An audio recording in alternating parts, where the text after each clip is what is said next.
WhatsApp. कैसे हैं? कैसे भाईजान? मैं अच्छा, आप कैसे हैं?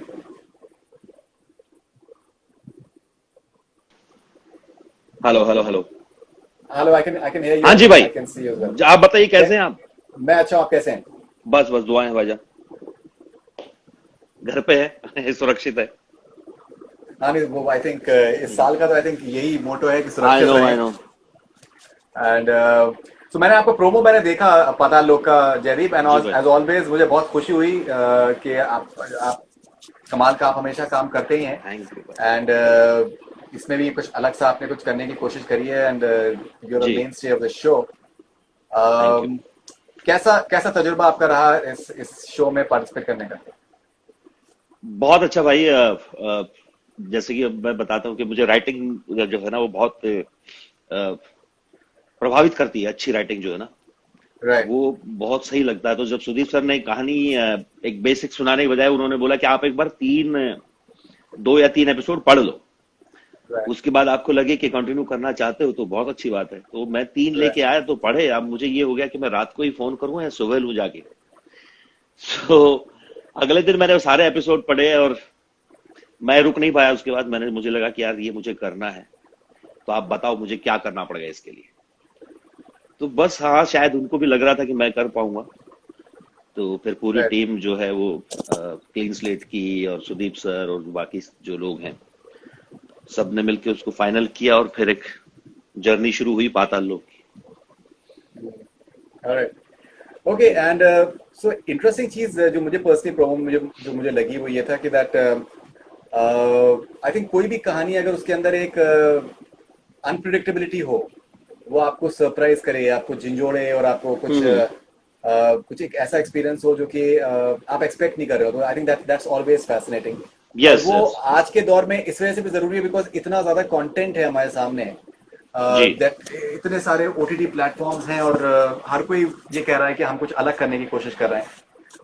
तो उसमें जब आप कुछ देखते हैं जो कि वाकई एक कुछ इस तरीके की चीज हो रही है जो कि सिर्फ भर्ती के लिए नहीं है, हम्म। और उसका एक कोई संदर्भ है। आई थिंक हर चीज कॉन्टेक्स्ट बहुत जरूरी है, संदर्भ बहुत जरूरी जी है किसी भी चीज जी। में, और इसमें संदर्भ जो है वो क्लियरली सामने आ रहा है।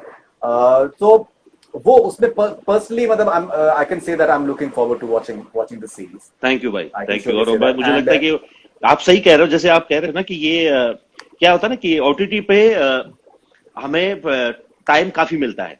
अगर हम एक as a creator of a show, अगर कोई भी एक शो लेके आ रहा है तो उसको उनको पता है कि ये 8 10 15 20 एपिसोड बना सकते हो आप, 2 सीजन 4 सीजन बना सकते हो। बट इसका मतलब है कि वो जो लिबर्टी आपको टाइम की मिल रही है और बाकी चीजों की मिल रही है, उसका इस्तेमाल अच्छे से हो। तो एक अच्छे शो का वो सबसे जरूरी चीज है कि वो जो टाइम मिलता है। अब फिल्म जो है वो 4 घंटे की नहीं बना सकती, लेकिन एक शो जो है वो 6 घंटे का बन सकता है। आराम से। तो वो जो एक लिबर्टी मिलती है शो को, कैरेक्टर्स को, कहानी को और अच्छा आग देने का, और अच्छा एक तरह से उनको और बेटर डेवलप करने का, वो एक अच्छी चीज है। लेकिन अगर वो सही तरीके से इस्तेमाल नहीं होगी तो वो बहुत खराब भी लग सकता है, क्योंकि आप बोर हो जाओगे। बिल्कुल बिल्कुल, डेफिनेटली। आपको 10 साल आपको हो गए हैं इंडस्ट्री में, जी एंड भाई। बहुत से लोगों का मानना यह है कि आपने बहुत कमाल के परफॉर्मेंसेस दिए हैं, लेकिन आपको अभी तक आपका आपका जो एक मकाम है वो आपको अभी तक नहीं मिला है। क्या आप इस बात मानते हैं? हाँ, मुझे लगता है कि वो कभी पूरा होगा भी नहीं भाई। कोई एक मकाम मिलेगा, उसके बाद अगला मकाम शुरू हो जाएगा। पर ये है कि एक एकदम हरियाणा से आया हुआ एक लड़का जिसका कोई वो नहीं था, उसने कम से कम यहाँ का तक का सफर तय कर लिया है। अब मकाम जैसे जैसे बड़े होते चले जाएंगे, जैसे जैसे आप आगे बढ़ते चले जाओगे, मील के पत्थर है, एक पत्थर खत्म होता है तो अगला शुरू हो जाता है। तो जर्नी थोड़ी सी लंबी है। पर हाँ, हो कभी कभी लगता है और बेटर हो सकता था पहले। But part of job, can't can't help it. Okay, and आपको फिल्म का मीडियम आपको ज्यादा पसंद है या आपको ओटीटी का प्लेटफॉर्म ज्यादा पसंद है? कौन सा प्लेटफॉर्म आपको is more satisfying for you? देखो, मैं पर्सनली ये मानता हूँ कि एज एज एन एक्टर आपका जॉब तो वही है जो आप करते हो। बट सिनेमा का अपना एक फील है। जब आप इतने बड़े पर्दे पर वो कहानी देखते हो ना, मुझे लगता है कि वो थोड़ा ज्यादा जुड़ते हो आप उससे, डायरेक्ट जुड़ते हो, और बहुत वो जो इकोनॉमी ऑफ टाइम है उसमें आपका जुड़ाव उन 2 ढाई घंटे 3 घंटे में आप बहुत ज्यादा, आपका वर्ल्ड वही हो जाता है। ओटीटी आप अपनी सहूलियत के हिसाब से, अपनी टाइम के सहूलियत के हिसाब से, और चॉइसेस बहुत सारी हैं तो आप उसके हिसाब से देख सकते हो। दोनों का ही है। सिनेमा आप अपने चॉइस के हिसाब से या अपने टाइम पे नहीं देख सकते, आपको एक शो बुक करना पड़ेगा, देन यू गो देयर। और अगर आपको बीच में कुछ पसंद नहीं आया तो उठ के आओगे, लेकिन दोबारा उस टिकट पे आपको शो करने देखने को नहीं मिलेगा। बट मुझे पर्सनली लगता है कि 70 पे कहानी का एक अपना बहुत अलग इम्पैक्ट होता है। पर ओटीटी का ये है कि आपको वर्ल्ड वाइड एक चीजें देखने को मिलती है, बाहर के लोग किस तरह से काम कर रहे हैं, क्या चल रहा है। That is very very helpful for an actor. मैं इस मुराद से कह रहा हूँ कि दैट जैसे फिल्म में क्या होता है कि हम चाहे इस बात को माने चाहे नहीं माने, लेकिन हम एक आई थिंक एक कास्ट सिस्टम बहुत है फिल्मों में हाँ कि हाँ। भाई ये हीरो है, ये हीरोइन है, ये कैरेक्टर आर्टिस्ट है, ये हम्म। विलन है। वो जो एक सेग्रीगेशन हो जाता है तो वो मैक्सिमम केसेस में वो रहता है। कभी कभार वो चीजें ब्रेक होती हैं, लेकिन मैक्सिमम टाइम में वो एक स्टीरियोटाइप वो बने रहते हैं। हम्म। लेकिन जहां तक इसकी बात है, ओटीटी प्लेटफॉर्म है, अभी जैसे पाताल लोक में अगर अगर देखा जाए तो पाताल लोक में आप जो है वो प्रोटैगनिस्ट है, hmm. You are the main hmm. Main lead, you are the hero in that hmm. In a way. Hmm. And वो आई थिंक वो इवन जो हीरो का जो कॉन्सेप्ट है वही अपने आप में रिडिफाइन हो जाता है, बिकॉज एंटी हीरो भी है, वो भी हीरो हो जाता है वो, बिकॉज जी उसकी स्क्रीन प्रेजेंस ज्यादा है। जी। बार्ड ऑफ ब्लड में जो है आपकी आपका जिस तरीके का आपका जो स्क्रीन टाइम है, आपका जो परफॉर्मेंस, आपका जो आपको टाइम मिलता है जितना अपने अपनी अपनी कहानी कहने का, वो काफी ज्यादा होता है। जी। मैं उस तरीके से मैं कह रहा हूँ, अगर आप नहीं, बिल्कुल ऑनेस्टली बिल्कुल देख। उस तरीके से आप सही कह रहे हैं भाई कि फिल्मों में, क्योंकि एक तो टाइम कम होता है। 2 घंटे फिल्म में आपको, आप हीरो भी है तो मुझे लगता है कि आप कितना ही टाइम स्क्रीन पे बिता लोगे, 45 मिनट, 50 मिनट, 1 घंटा, उससे ज्यादा तो नहीं। पर ये जरूर है कि हाँ, सेग्रीगेशन होता है कि ये है, ये हीरो विलन, जो नाम आप जैसे कहा, कैरेक्टर एक्टर्स या स्पोर्टिंग एक्टर्स। ओटीटी उस प्लेटफॉर्म को शायद, ओटीटी प्लेटफॉर्म पे शायद वो चीज और बेटर आपको अपॉर्चुनिटीज मिलती हैं। ये जरूर है, मुझे ऐसा फील होता है, क्योंकि यहाँ अभी हमारे जितने भी हिंदी सिनेमा के स्टार्स हैं वो उतना एक्टिव नहीं है, एज एन एक्टर उतना एक्टिव नहीं है इस प्लेटफॉर्म पे। तो फिर हाँ, तो फिर वो एक अपॉर्चुनिटी तो बनती ही है। बट वो इसके हिसाब से भी है क्योंकि यहाँ के शोज, अभी यहाँ का कंटेंट अलग है, यहाँ का स्टाइल अलग है देखने का। तो या ओके, अच्छा, एक मैं आप रिसर्च कर रहा था आपके इंटरव्यू के लिए, तो कहीं मैंने कमेंट मैंने पढ़ा कि उसमें ये था कि भाई पाताल लोक के बाद में Jaideep Ahlawat he will have the same aura as Pankaj Tripathi after Mirzapur. हाँ हाँ। तो ये जो कुछ जो आर्टिस्ट हैं, जैसे नवाजुद्दीन सिद्दीकी हैं और हम्म। पंकज त्रिपाठी हैं, और हम्म। कि इन्होंने अपनी एक अलग सा इन्होंने एक मकाम अपना तलाश करा है, और एक जिसको कहते हैं कि दैट बहुत काफी बार कहानियां उनके लिए लिखी जा रही हैं। हम्म। क्या आपको लगता है कि that it is about time that story should be written for Jaideep Ahlawat? Yes sir, मैं सही बता रहा हूँ, आप मतलब मैं बता रहा हूँ, बात सी कहानियां आएंगी तो पक्का लिखी जानी चाहिए। वो मैं साबित जरूर कर दूंगा जब कोई लिखेगा। अभी अभी सुदीप सर ने लिख दी तो आई एम श्योर कि बाकी लोगों को भी थोड़ी सी एक होता ना कॉन्फिडेंस होगा कि चलो कुछ कहानियां जयदीप के लिए भी लिखी जाएं। तो जरूर। और पंकज भाई बहुत अच्छे एक्टर हैं, बहुत पुराने। मेरी पहली फिल्म से मैं आक्रोश, जब मैं पहली बार शूट करना, प्रोफेशनली शूट करना शुरू किया था, तब उस फिल्म में थे। और आज 10 साल हो गए उनके साथ, बहुत अच्छा वक्त बीता है। नवाज भाई है इन सबको, और बहुत ग्रेट एक्टर्स हैं। बट हाँ, अब जयदीप अहलावत के लिए भी कहानियां लिखी जाएं, अच्छी बात है।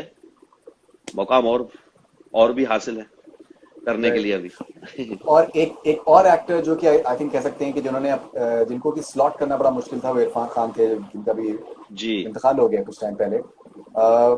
कैसे आप देखते हैं ये इरफान खान का जो ये एकदम से जो हमारे बीच से वो चले गए हैं?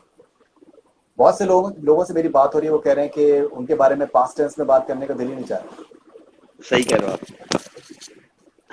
सही कह रहे हो। नहीं नहीं, मन करता उनके बारे में पास्ट टेंस का बात करने का। और आप सही कह रहे हो, इरफान मरा नहीं करते हैं। वो हमारे जैसे पता नहीं कितने एक्टर्स में जिंदा रहेंगे। और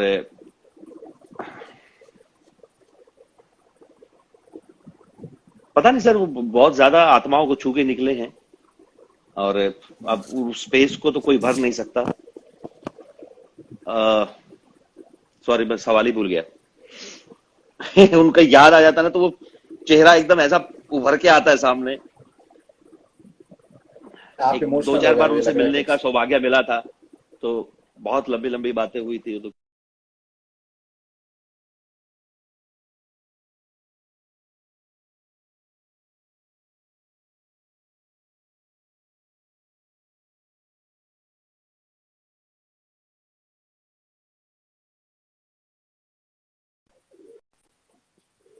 हाँ जी।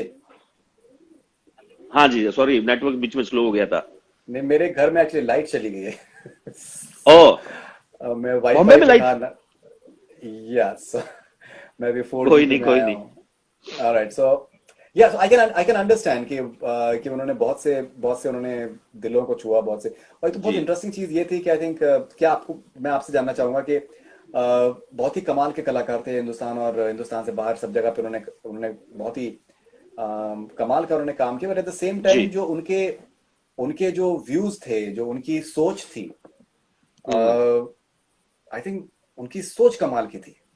बहुत मतलब अच्छी। एज इंसान की, मतलब मैं उनका एक इंटरव्यू देख रहा था जो मैंने किया था अभी उनके इंतकाल के बाद में, तो उन्होंने कहा कि भाई मेरा नाम मैं इरफान यूज करना चाहता हूँ, इरफान खान नहीं यूज करना चाहता हूँ। मैं किसी तरीके से अपने को कैटेगराइज नहीं करना चाहता हूँ कि मुझे रिलीजन से लेकर या फिर मुझे जी। किसी और आइडेंटिटी से मुझको कैटेगराइज किया जाए। मैं सिर्फ अपने काम की वजह से हम्म। जाना चाहता हूँ। I thought that was fascinating. Hmm. That yes, was yes. Fascinating. True, बहुत ही ट्रू है। वो है, मुझे लगता है वो उनका ये हमेशा से रहा है कि वो कहानी के अंदर के जो किरदार है उनसे जाना जाए। वो राइट। बहुत ही, जो दो चार बार जो मुलाकात हुई थी, तो वो कहानियों को लेके बड़े वो रहते थे कि यार अच्छी कहानियां सुनने को नहीं मिलती हैं, जदीद मरीजान। अ, बस एक मुझे लगता है कि हम एक्टर है ना, अच्छी कहानियों के भूखे घूमते रहते हैं इधर से उधर। बस कोई ले ले किसी अच्छी कहानी में, उसी का इंतजार होता रहता है। हाँ सर, बहुत। वो जो कहानियां किरदार दे के गए हैं हमें, वो धरोहर है भारतीय आपका सिनेमा। आपका फेवरेट परफॉर्मेंस क्या है इरफान खान का? सर, मैं मेरा हर परफॉर्मेंस उनका फेवरेट है। मतलब हासिल से हम्म। लेके, वॉरियर से लेके, आप मकबूल और कारवां, और क्या नाम है हमारी वो, थैंक यू, और पता नहीं, मतलब सारी फिल्में, पासिंग तोमर। रोग, क्या नाम है हमारी, मदारी, पान सिंह तोमर, कोई कोई ऐसी फिल्म है ही नहीं जो छोड़ी हो। राइट। ओके मकबूल एंड मतलब बहुत ही अलग परफॉर्मेंस थी। राइट। पान सिंह आपके तोमर, करियर मकबूल बहुत ही। राइट, आपके करियर में गैंग्स ऑफ वसेपुर का क्या क्या रोल है? बहुत अच्छा है सर। वासीपुर पहली फिल्म थी जहां थोड़ा सा एक एज एन एक्टर थोड़ा सा ये पहचान हो गई थी, स्पेशली इंडस्ट्री में लोग थोड़ा सा मानने लगे थे कि चलो एक एक नया लड़का है, इसको देख लेते हैं एक बार, क्या अच्छा कर रहा है। तो वासीपुर ने बॉम्बे शहर में पैर जमवा दिए थे थोड़े टाइम के लिए। तो वो, और वो हमेशा याद रहेगी वो फिल्म, क्योंकि वो बहुत ही कमाल का एक्सपीरियंस है। कई बार लोग पूछते हैं कि सर वो, आपने भी मुझे याद है एक बार पूछा था कि अनुराग सर के साथ दोबारा कब काम कर रहे हैं, तो मैं तो उनको हमेशा जी। कहता हूँ कि सर आप लिखो लिखो मेरे लिए कुछ, तो जिस दिन वो बुलाएंगे दोबारा से एकदम पहुंच जाऊंगा। Of course. सो आपके जो उस किरदार का एक बहुत ही स्पेशल चीज था, वो आपकी आवाज और पर्सनालिटी है, लैंकी पर्सनालिटी पीछे आपके दिखने हुए। तो आपकी आवाज का क्या रोल है जी आपके जी। आपकी अदायगी में? How important is your voice? भाई, अभी पता नहीं, मतलब मैं ऐसा कुछ सोचता नहीं हूँ जब मैं काम कर रहा होता हूँ। मुझे लगता है कि वो अपने आप हो जाता है। आप बताओ, आपको कुछ ऐसा लगता है कि वो आवाज से कुछ अच्छा फर्क पड़ता है तो? मैं किरदार, मैं कभी ऐसा शायद दिमाग में आता नहीं कि अलग से कुछ आवाज बना के बोलूंगा या कुछ ऐसा होगा। कोशिश जरूर करूंगा, कभी कोई किरदार ऐसा आया जहां एकदम ही कुछ, जैसे पंकज सर कर देते हैं, कभी कभी पंकज कपूर सर कर देते हैं, तो आपको लगता है कि ओफ, ये कमाल का वो था। बट पता नहीं, शायद अच्छा लगता है लोगों को। और मैं ऐसा मानता नहीं हूं कि ऐसा कोई बहुत ग्रेट आवाज है मेरी। ठीक ठाक ही है मेरे ख्याल से।